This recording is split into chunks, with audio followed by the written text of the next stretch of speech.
12강을 좀 보겠습니다.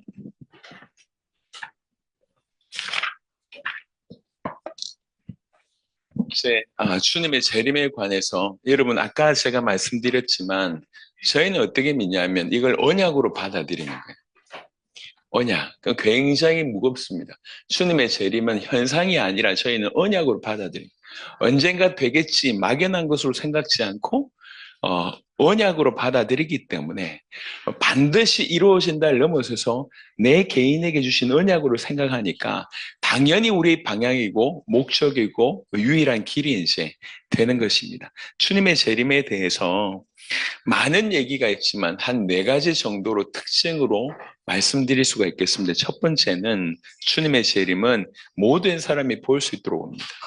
저 한쪽 구석에서 소수의 사람들만 일어나는 것이 아니라 아니 지구가 둥근데 어떻게 할 수 있습니까? 하나님은 하실 수 있습니다. 모든 사람이 볼 수 있도록 온다. 두 번째는 누가복음 21장 27절 그때 사람들이 인자가 구름을 타고 능력과 큰 영광으로 오는 것을 보리라. 두 번째는 사도행전 1장 11절에 이르되 갈릴리 사람들은 어찌하여 서서 하늘을 쳐다보느냐 너희 가운데서 하늘로 올려주신 이 예수는 하늘로 가심을 본 그대로 오시리라 하였느니라. 하늘로 가심을 본 그대로 하늘에서 오신다는 거예요.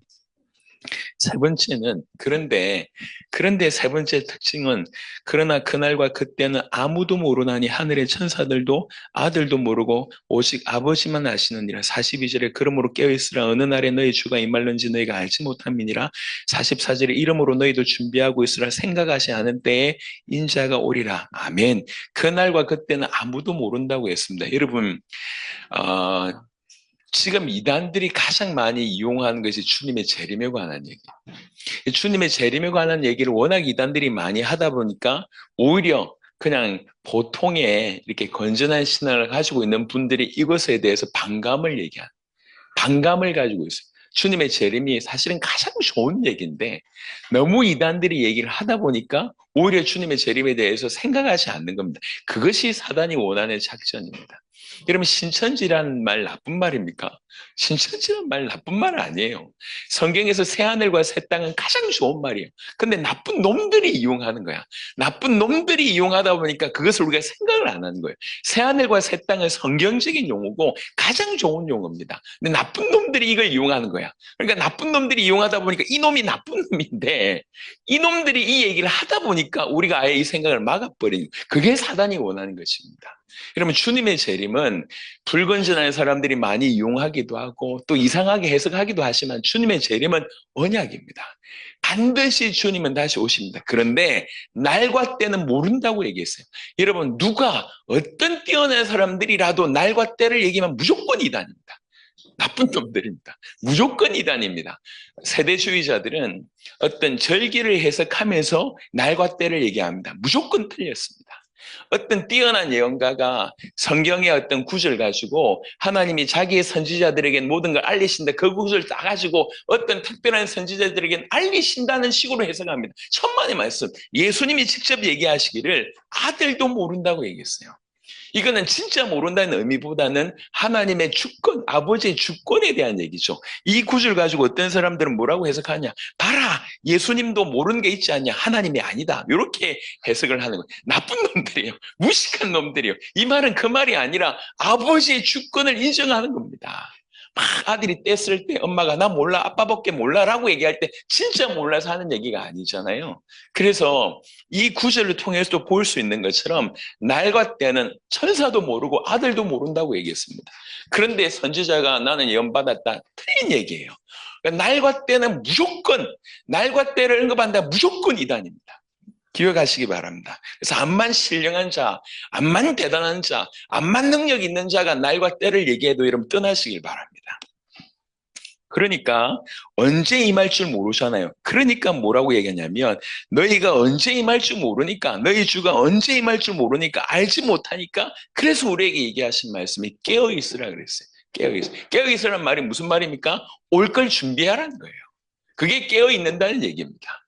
그래서 44절에 너희도 준비하고 있으라 생각하지 않은 때인 자가 오리라. 생각하지 않은 때. 예, 누구도 생각하지 못하고 있을 때 옵니다. 그럼 트럼프가 어떻다는 둥, 뭐 이렇게 러시아하고 우크라이나 전쟁가 어떻다는 둥 여러 해석이 있지 않습니까? 참고만 하십시오. 하지만 진실은 아니, 진리는 아니에요. 진리는. 예, 분명하게 생각하지 않은 때 인자가 옵니다. 그러면서 네 번째 특징이 마태복음 24장 14절에 이 천국 복음이 모든 민족에게 증언되기 위하여 온 세상에 전파되리니 그제야 끝이 오리라 라고 되어 있습니다. 이 구절이 어떻게 성취될지는 잘 모르겠어요. 하지만 분명한 것은 끝과 모든 민족에게 증언되는 것은 같다는 거예요. 이 시간표 같습니다. 자, 여기서 하나 좀 반드시 짚고 넘어가야 될 게 있습니다. 여기 보면 이 천국 복음이 모든 민족에게 증언되기 위하여라고 표현되어 있습니다. 여기는 증언되기 위하여 온 세상에 전파되리니라고 되어 있는데요. 전파라고 하는 단어와 증언이라고 하는 단어가 나옵니다. 이거 한번 짚고 넘어가야 돼요. 어떤 분들은 대한민국은 복음화 됐다고 얘기합니다. 필리핀은 복음화 됐다고 얘기합니다. 미국은 복음화 됐다고 얘기합니다. 대부분의 나라가 복음화 됐다고 얘기합니다. 아직 예수 이름을 듣지 못하는 저 밀림의 사람들, 그 사람들만 들으면 된대요. 그래서 복음화율을 아주 높이 잡아요. 80%, 90% 이렇게. 저 무슬림들도 예수 이름은 아니까 이렇게 얘기합니다. 예, 그 해석이 맞을까요?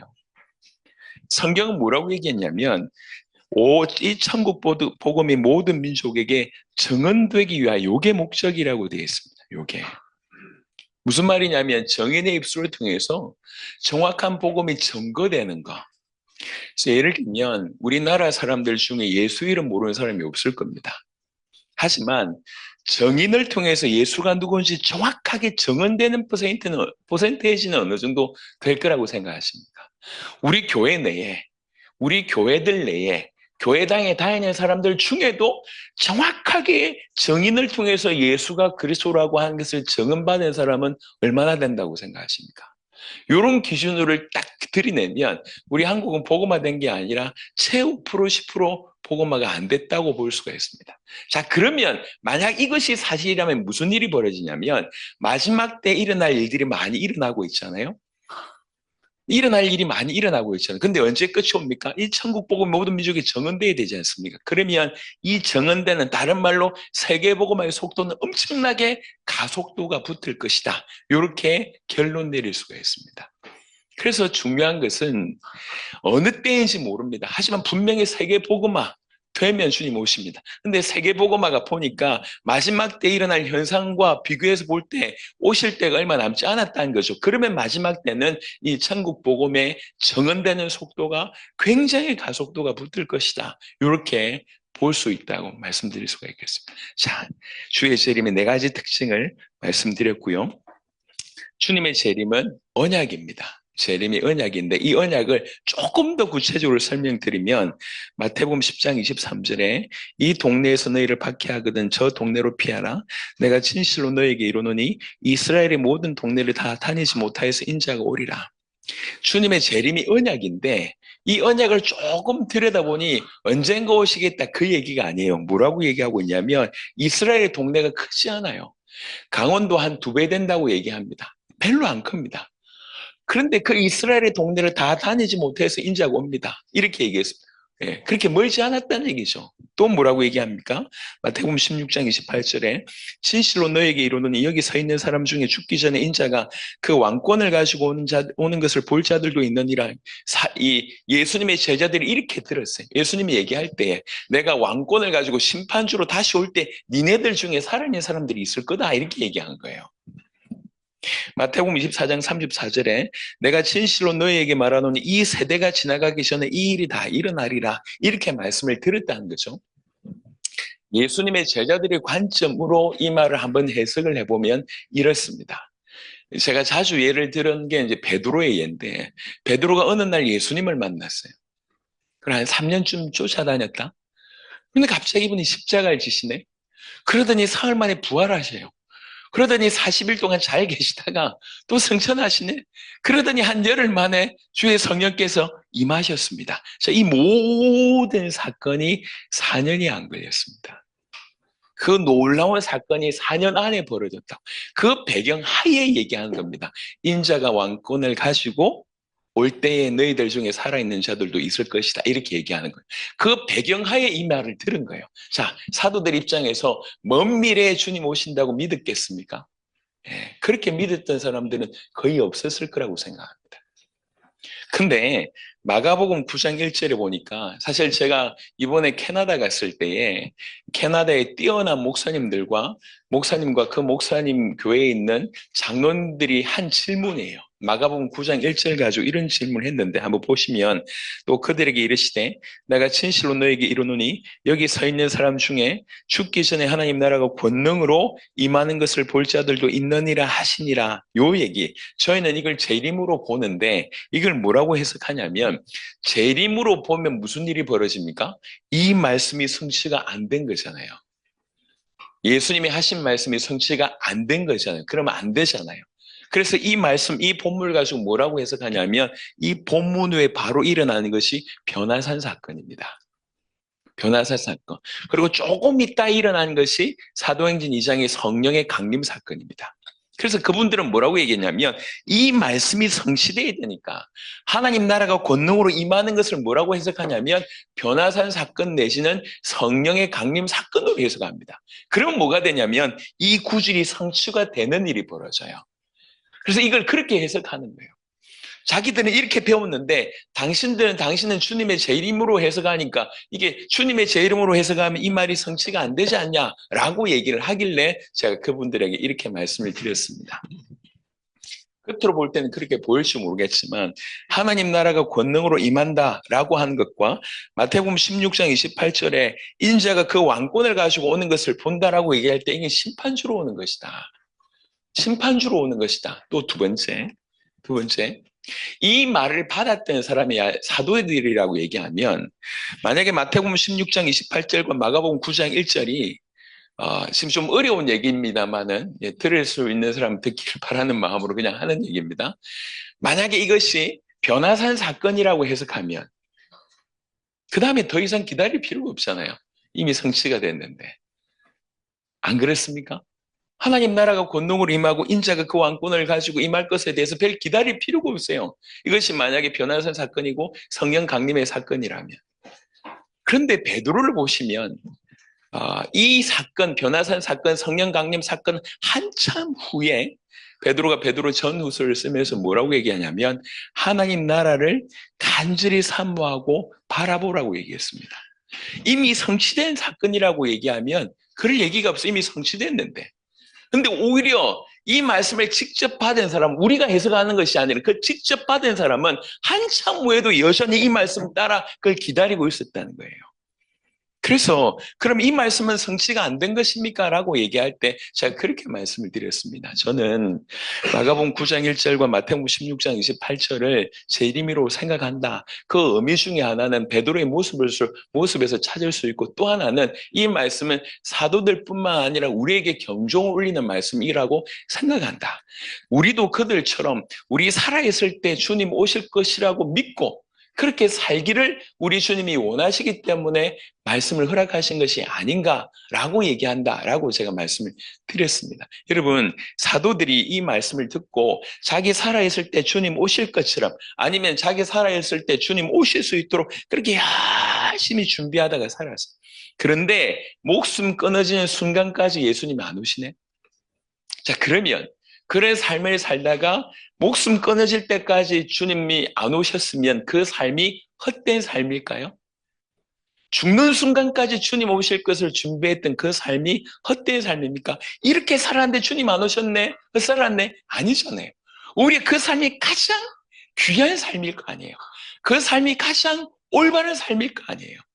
여러분, 사실은 이것을 가지고 1세기 말이라고 제가 알고 있는데 논쟁이 심하게 일어났습니다. 그게 파루지아 논쟁이라고 알고 있습니다. 사도들이 한 명씩 두 명씩 순교해서 돌아가시고 그다음에 사도들의 제자를 폴리카를 비롯해서 속사도라고 얘기하죠. 속사도들이 한 명씩 두 명씩 이제 돌아가시고 순교하신 일이 벌어지니까 1세기 말엽에 이제 문제가 생긴 거예요. 왜 오신다고 했는데 안 오셨지? 요 그룹 하나가 있고 오셨다. 근데 성령으로 오셨다. 이렇게 된 거예요. 이 두 그룹이 싸우기 시작했습니다. 결론은 뭐냐면 이 말씀이 성취됐다고 얘기해야 되니까 이 말씀은 성령으로 오신 것이다라고 하는 결론을 내게 됩니다. 자, 이 결론의 여파가 뭐냐면 그 이후에는 이렇게 간절히 기다릴 이유가 사라지잖아요. 그죠? 간절히 사모하면서 주님 오시기를 기다리는 것이 사라지게 됩니다. 곧 중세로 빠져들게 됩니다. 이게 어둠으로 가게 되는 거죠. 교회 제가 볼 때도 교회사를 보시면요, 정말로 간절히 세계복음을 원하는 그곳에 하나님 역사하셨어요. 그러면 학생 자원 운동이 딴 게 아니잖아요.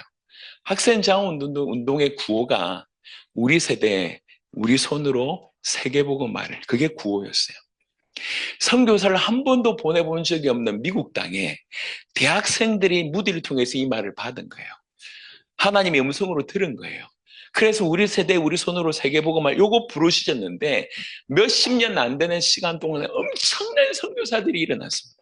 그 선교사들이 세계 곳곳에 갔습니다. 그 중에 하나가 우리 조선 땅이었습니다.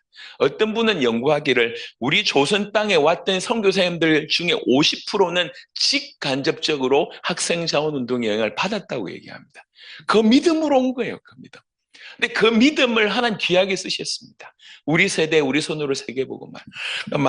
마가복음 9장 1절과 마태복음 16장 28절을 신학적으로 이렇게 해석하고 저렇게 해석할 수도 있지만 이게 우리에게 주신 말씀으로 받아들일 때, 그렇지, 내 살아있을 때 그리스도의 재림을 약속을 붙잡고 내 살아있을 때 주님 오실 수 있도록 그렇게 약속을 붙잡고 사는 거, 그걸 우리 주님이 기뻐하신다는 거예요. 우리는 역사 안에 있습니다. 시간 안에 있습니다. 과거, 현재, 미래라고 하는 시간 안에 있지만 우리 주님은 모든 시간을 초월해서 계시잖아요. 모든 시간을 현재로 계시잖아요. 그 주님이 현재로 사도에게 말씀하셨고 그 주님이 현재로 지금 우리에게도 말씀하신다고 믿습니다. 그래서 재림을 언약으로 받아들이고 오늘을 사는 것이 우리에게 믿음이어야 한다는 것입니다. 그래서 저는 뭐 극단적이라고 얘기할지 모르겠지만 저는 이것을 믿음으로 받았습니다. 그렇지, 이것이 약속이다. 하나님이 우리에게 허락하신 약속, 이는 정부가 아니라는 거지. 언젠가 먼 미래에 어느 때 오실 것이다. 여러분, 언젠가 먼 미래에 어느 때 올 것이면 우리는 이렇게 살면 안 돼요. 우리 교회는 망했다고요. 만약에 그렇다고 하면. 예? 우리 교회는 저 나갈 돈 다 모아가지고 우리 성도들하고 고기 구워 먹고 축구하면서, 제가 그런 거 좋아하거든. 고기 잘 굽습니다. 제가 가는 곳마다 고기를 구워줘요. 베네수엘라에 가서 고기 구웠고, 엘사레도 고기 구웠고, 쿠바에서 고기 구워주니까 제가 밖에서 드럼통 갖다 놓고 고기 구우니까 거기 주변에 성도들이 수십 명이 딱 앉아있는 거. 안에 있다가 다 나와서 고기 굽는 거 보고 있는 거, 침 흘리면서 이렇게. 고기 잘 굽습니다. 예. 봄 되면 꽃 구경 가고, 가을 되면 단풍 구경 가고, 나도 그렇게 하고 싶어요. 온천 나 좋아해. 온천 돌아다니고. 먼 미래에 주님 오실 건데, 오늘 우리 교회 부흥이 그러면 유일한 존재 이유 아니냔 말이에요, 교회가. 그리 살아야지. 이 엄청난 돈을 이렇게 투자하면 안 되지. 꿈부리 하는데 5억 들어갔습니다. 이렇게 투자하면 안 되지. 5억 정도면 우리가 잘 먹고 잘 살 수 있는데, 고기가 몇 건이야. 얼마든지 먹을 수 있는데, 이러면 안 되지. 그런데 정말로 주께서 간절한 것이 우리를 신부 삼으신 그분이, 신랑 되신 그분이 오시기를 원하시잖아요. 간절히 오시길. 그리고 이것을 약속으로 주셨잖아요. 누군가는 약속으로 받아야 될 거 아니에요. 사실은 모든 성도가 약속으로 받아야 돼요. 주님 오신다고 하셨다. 그것도 먼 미래가 아니라 너희가 살아있을 때 인자가 그 왕권을 가지고 올 때 너희들 중에 살아있는 자들이 있을 것이다 라고 하는 그 믿음으로 살아야 된다는 거죠. 우리가 재림을 이렇게 언약으로 받되 그냥 막연한 언젠가 주님 재림하시겠다고 하는 먼 미래의 언약이 아니라 이렇게 이 세대가 지나가기 전에, 아니면 너희 죽기 전에 이런 표현으로 우리가 언약으로 붙잡았으면 좋겠습니다. 이 재림 언약에 대한 믿음들을 한번 확인해 보자고. 대표적인 것이 사도 바울입니다. 사도행전 20장 24절에 내가 달려갈 길과 주 예수께 받은 사명 곧 하나님의 은혜의 복음을 증언하는 일을 마치려 하면 나의 생명조차 조금도 귀한 것으로 여기지 아니하노라. 이게 보면 생명조차 조금도 귀한 것으로 여기지 아니하노라라고 얘기할 때 그냥 단순히 은혜의 복음을 증언하는 일이 아니었습니다. 예. 사도 바울의 초점 뭐냐면 이 일을 마치려고 했어요. 이게 중요합니다. 그러니까 이제 두 가지 해석이 있겠죠. 하나는 뭐냐면 자기의 분량을 끝낸다는 의미가 있겠고, 하나는 진짜 세계복음을 마치려고 하는 의미가 있습니다. 여러분, 우리가 사도행전을 쭉 보면 사도 바울이 뭔가 사로잡힌 구절들이 있습니다. 그게 뭐냐면 로마도 보여야 한다. 네가 가이사 앞에 서야 된다. 이게 사도 바울에게는 항상 있었습니다. 나라와 민족의 끝으로는 로마입니다. 정치의 끝은 로마입니다. 사람의 끝으로는 가이사예요. 지역의 끝은 그 시대의 스페인이라고 생각했어요. 스바나. 그러니까 항상 로마 가야 돼. 항상 가이사 앞에 서야 해. 항상 스바나 가야 돼. 이게 딱 꽂혀져 있었습니다.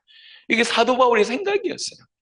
고린도전서 7장 29절부터 보면 형제들아 내가 이 말을 하노니 그때가 단축하여 증거로 이후부터 안에 있는 자들은 없는 자같이 하며 우는 자들은 울지 않는 자같이 하며 기쁜 자들은 기쁘지 않는 자같이 하며 매매하는 자들은 없는 자같이 하며 세상 물건을 쓰는 자들은 다 쓰지 못한 자같이 하라. 이 세상의 유행은 지나감이라. 예. 있는 자 없는 자같이 하라.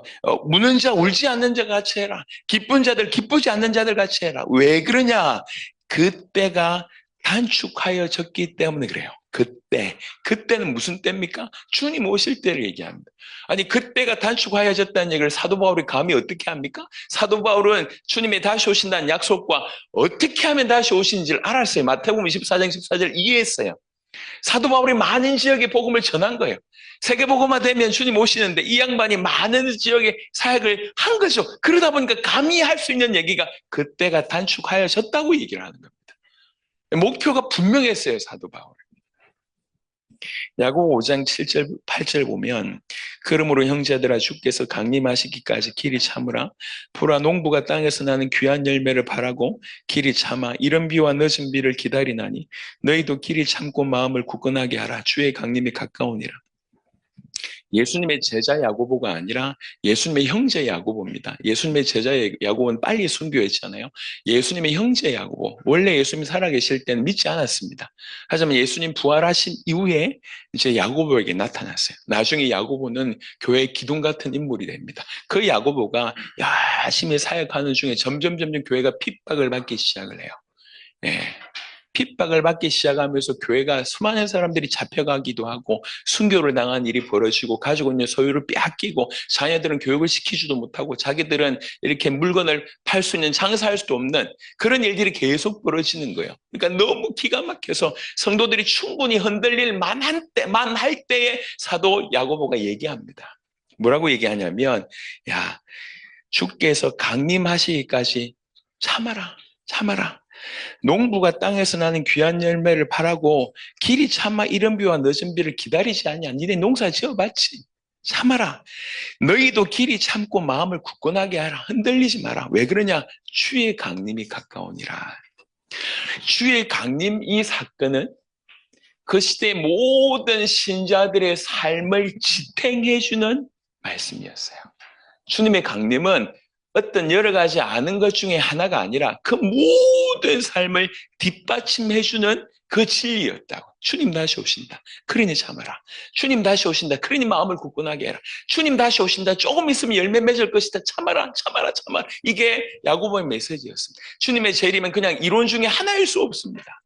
가장 어려울 때에 그 사람의 모든 것을 붙들어줬던 것이 그리스도인들의 신앙을 붙들어줬던 것이 바로 주님의 재림이라고 하는 약속입니다.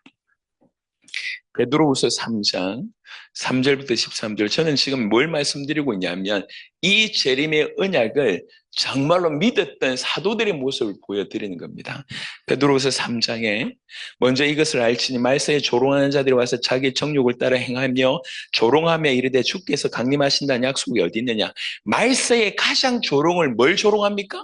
재림을 조롱한다는 얘기예요. 말세일수록 주님의 재림을 조롱한다는 얘기입니다. 조상들이 잔후로부터 만물이 처음 창조될 때와 같이 그냥 있다 하니 이는 하늘이 옛적부터 있는 것과 땅이 물에서 나와 물로 성립된 것도 하나님의 말씀으로 된 것을 그들이 일부러 잊으려 함이로다. 주님이 창조하셨다는 얘기는 시작하셨다는 얘기는 분명히 마침 있다는 얘기인데 분명히 그렇다는 얘기인데 이걸 부인한다는 얘기입니다.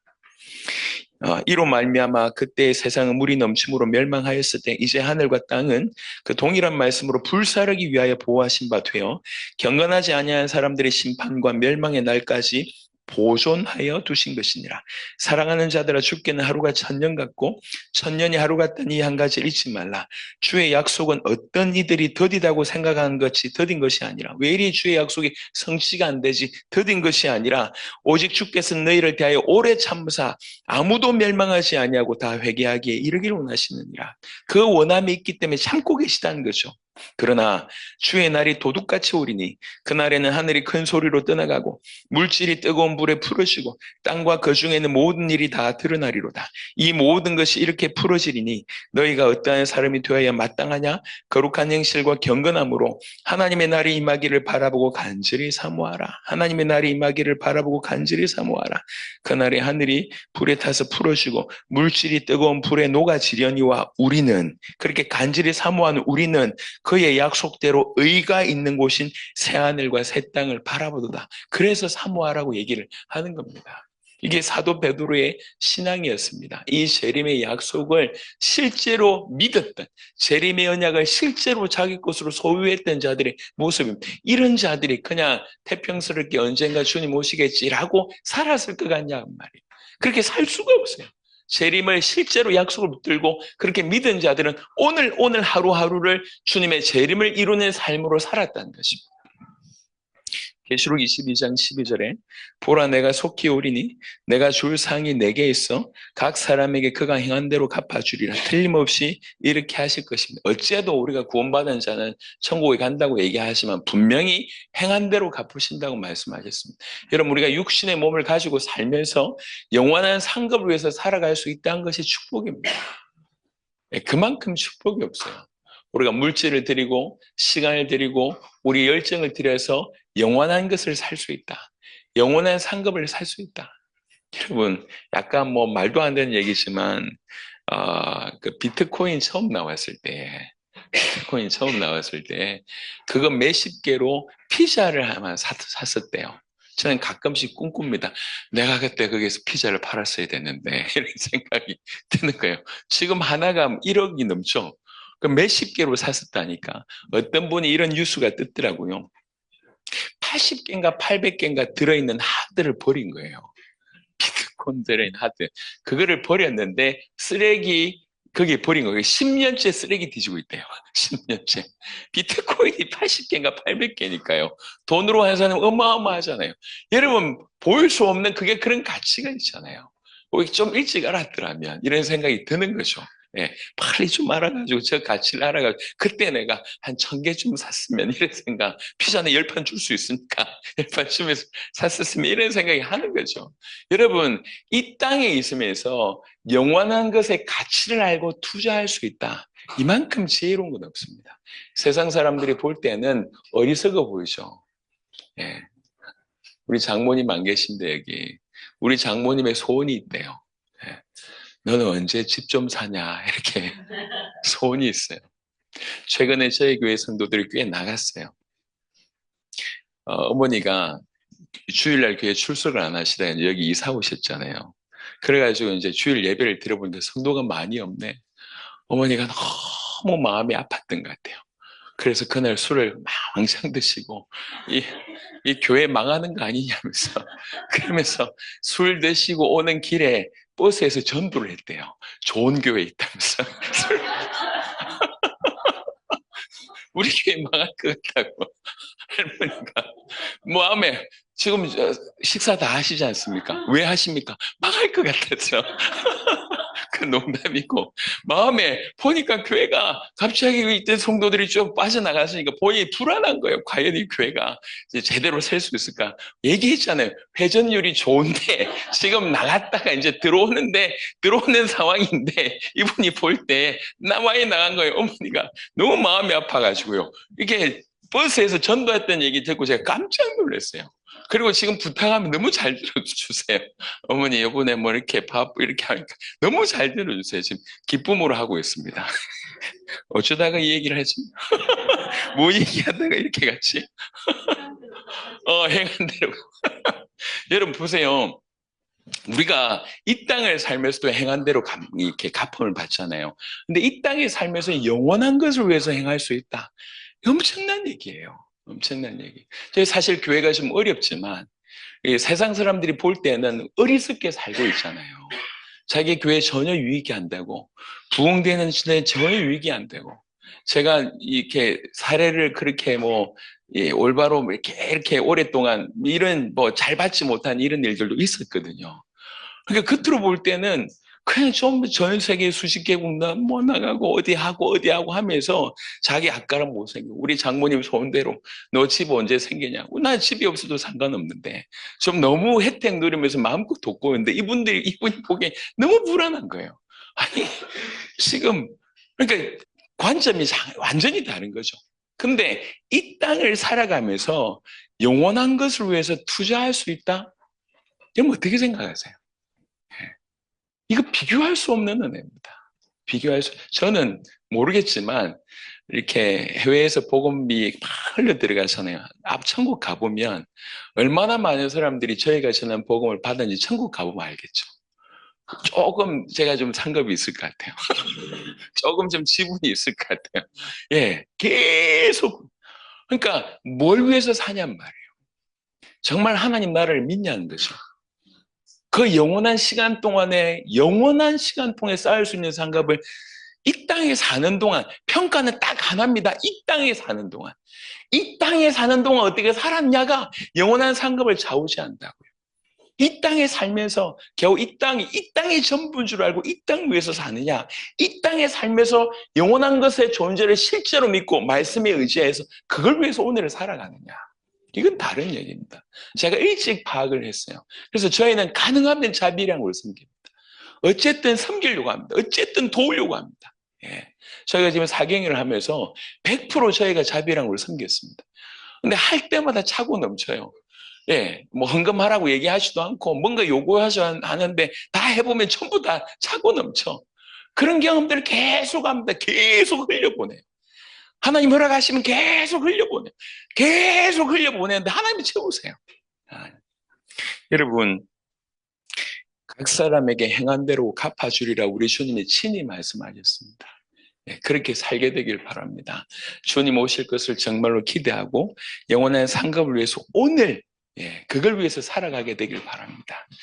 이것들 계시록 22장의 20절에 이것들을 정언하신 이가 이르시되 내가 진실로 속히 오리라 하시거늘 아멘 주 예수여 오시옵소서. 이게 마라나타라고 하는 용어잖아요. 아람어로 아멘 주 예수여 오시옵소서. 마라나타 신앙은 모든 보수 신학의 가장 중요한 보루 중에 하나입니다. 이걸 내가 언약으로 잡고 있냐는 거죠. 언약으로. 여러분 사실은 이렇게 이 정보를 알고 있지만 실제로 이렇게 기다리는 사람들 많이 없습니다. 오히려 가능하면 천천히 오세요. 이런 입장이잖아. 왜 그리 빨리 오려고 하세요? 할 일도 많은데 조금 더 있다 오세요. 내 결혼하고 오세요. 내 아들 다 크면 오세요. 이런 입장이잖아요. 어쨌든 조금 미루려고 하는 입장이지 땡기려고 하는 입장이 아니에요. 우리 도대체 무슨 생각을 가지고 있는 거죠? 예. 우리가 영원한 하나님의 나라에 대해서 너무 모르는 것 같아요. 예. 영원한 하나님의 나라, 하나님은 기쁨의 하나님이십니다. 그분은 희락의 하나님이세요.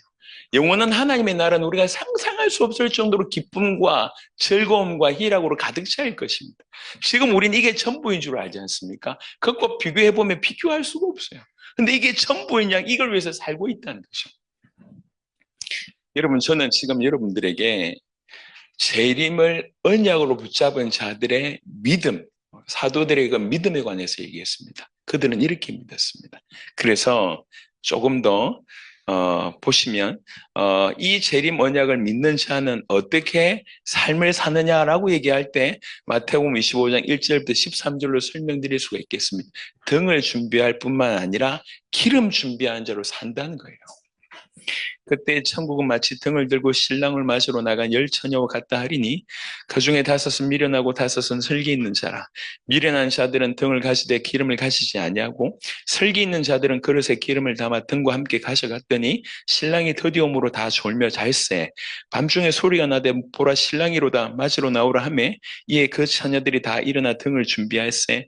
미련한 자들이 슬기 있는 자들에게 이르되 우리 등불이 꺼져가니 너희 기름을 좀 나눠달라 하거늘 슬기 있는 자들이 대답하여 이르되 우리와 너희가 쓰기에 다 부족할까 하노니 차라리 파는 자들에게 가서 너희 쓸 것을 사라 하니 그들이 사러 간 사이에 신랑이 오므로 준비하였던 자들은 함께 혼인잔치에 들어가고 문은 닫힌지라.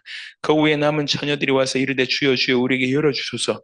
대답하여 이르되 진실로 너희에게 이르노니 내가 너희를 알지 못하노라 하였느니라. 이러면서 이 예를 든 이유가 뭔지를 설명합니다. 그런즉 깨어 있으라. 너희는 그날과 그때를 알지 못하느니라. 이겁니다. 그 등이 뭐며 기름이 뭔지를 여러 개 많이 해석을 합니다. 이건 이 뜻이다, 저런 뜻이다.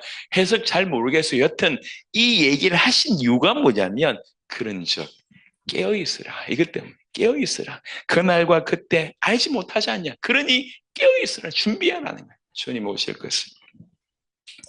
데살로니가전서 5장 1절부터 11절 이 재림을 언약으로 믿는 자는 어떻게 사느냐. 형제들아 때와 시기에 관하여 너에게 쓸 것이 없으면 주의 날이 밤에 도둑같이 이를 줄을 너희 자신이 자세히 알기 때문이라. 그들이 평안하다 안전하다 할 그때에 임신한 여자에게 해산의 고통이 이름과 같이 멸망이 갑자기 그들에게 이르리니 결코 피하지 못하리라. 저는 이 말을 할 때마다 이해가 되는 게 있어요.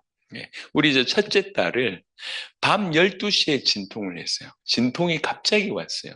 진통이 시작돼서 이제 병원에 가는데 중요한 사건이잖아요. 근데 너무 졸려서 죽겠는 거야. 밤 12시에 진통이 와가지고 그 다음날 오후에 제가 나왔거든요. 그래서 제가 새벽에 참다 못하는데 우리 와이프가 마음이 좋아요. 잠시 자고 오라고 분명히 얘기했어요. 그래서 그 말에 힘입어서 잠시 자고 왔어요. 20년이 지났지만 여전히 나만 아파 죽겠는데 그때 가서 잤다고 계속 얘기합니다. 지금 와이프가 없어서 순수하게 제 입장으로 얘기합니다. 분명히 얘기했어요. 자고 오라고. 그래서 나가서 자고 왔다가 자기는 지금 진통 때문에 죽겠는데 남편이라고 하는 작자가 나가서 자고 왔다고. 나는 순종했거든. 자고 오라 그래서 순종했는데 그래가지고 계속 비난하는 거예요. 여러분 해산하는 고통 갑자기 옵니다. 준비할 때 안 할 때 온다는 거지. 여러분 우리가 살아가면서 성경 이렇게 얘기했어요.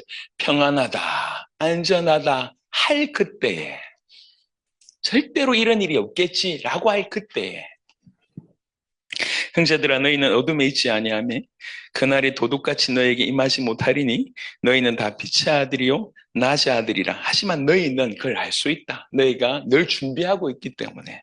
우리가 밤이나 어둠에 속하지 아니하나니 그러므로 우리는 다들 이들과 같이 자지 말고 오직 깨어 정신을 차리지라. 요 얘기입니다. 깨어서 정신 차리라.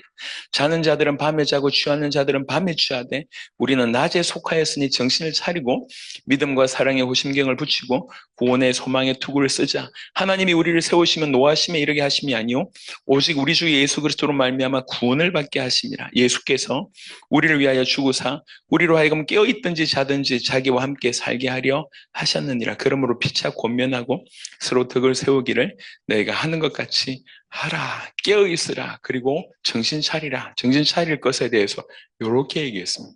재림을 정말로 언약으로 받고 그걸 정말로 믿는 자는 이렇게 산다는 거죠. 또 베드로전서 4장은 이렇게 얘기합니다. 만물의 마지막에 가까이 왔으니 그러므로 너희는 정신을 차리고 근신하여 기도하라. 무엇보다도 뜨겁게 서로 사랑할지니 사랑은 허다한 죄를 덮느니라. 서로 대접하기를 원망 없이 하고 각각 은사를 받은 대로 하나님의 여러 가지 은혜를 맡은 선한 청지기 같이 서로 봉사하라. 만일 누가 말하려면 하나님의 말씀을 하는 것 같이 하고 누가 봉사하려면 하나님이 공급하신 힘으로 하는 것 같이 하라. 이는 범사의 예수 그리스도로 말미암아 하나님이 영광을 받으시게 하려 함이니 그에게 영광과 권능이 세세에 무궁하도록 있느니라. 아멘. 만물이 마지막에 가까웠다는 걸 알면 정신 차리고 근신하게 되고 기도하게 된다. 이렇게 쭉 얘기합니다. 특별히 요한일서 3장 2절부터 3절이 중요한데 사랑하는 자들아 우리가 지금은 하나님의 자녀라 장래에 어떻게 될지는 아직 나타나지 아니하였으나 그가 나타나시면 우리가 그와 같을 줄을 아는 것은 그가 나타나시면 우리도 그와 같이 됩니다. 부활체의 몸을 우리도 그와 같이 입게 되는 거죠. 그 영광스러운 몸을 우리가 입게 됩니다.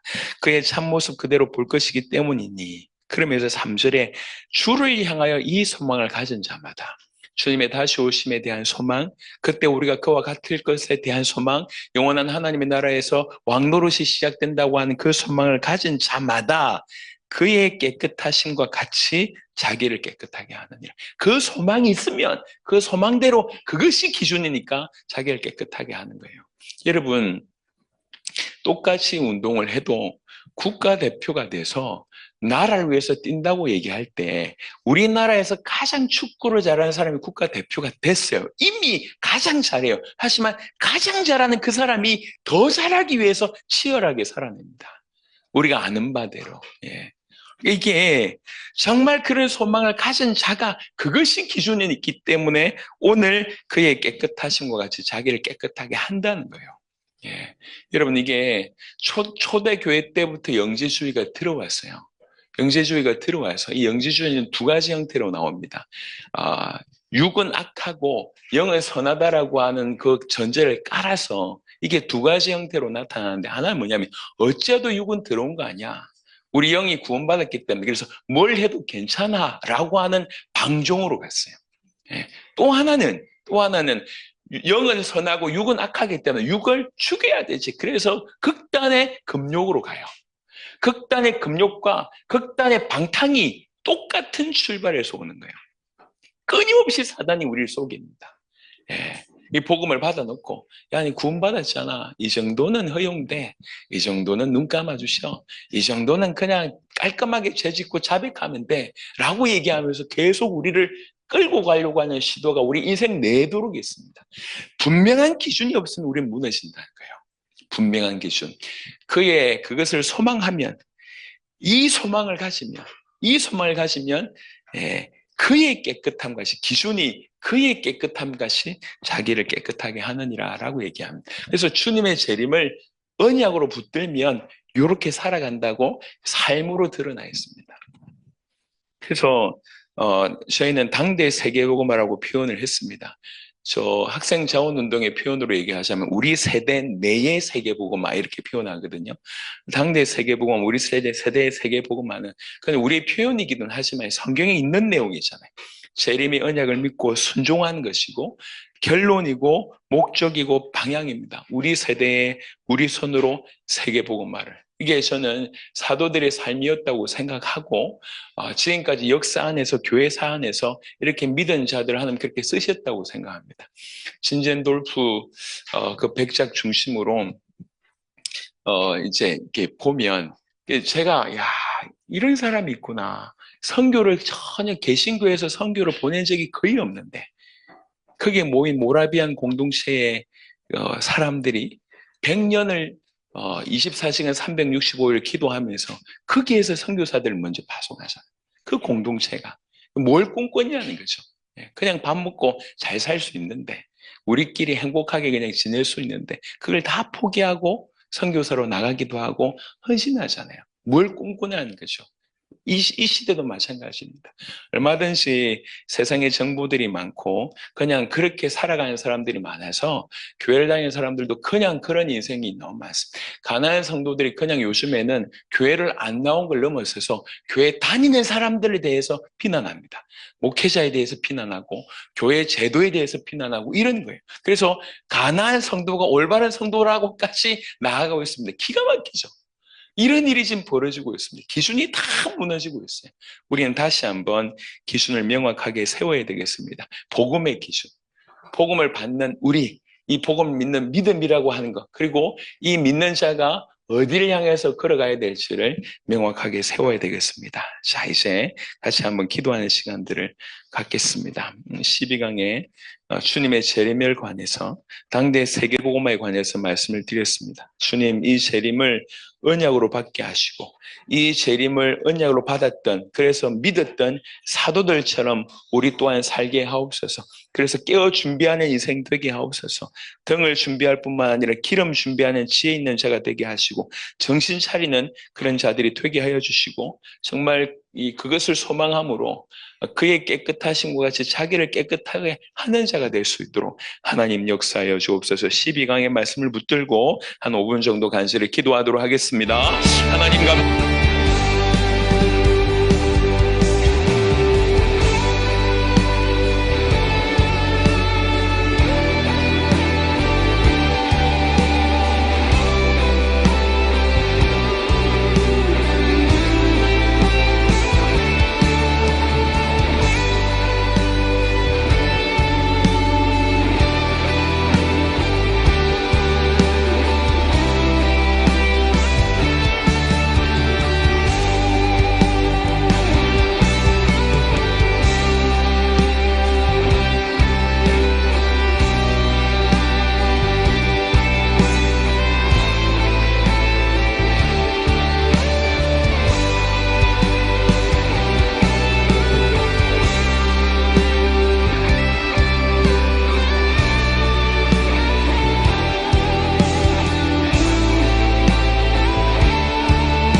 하나님 감사합니다.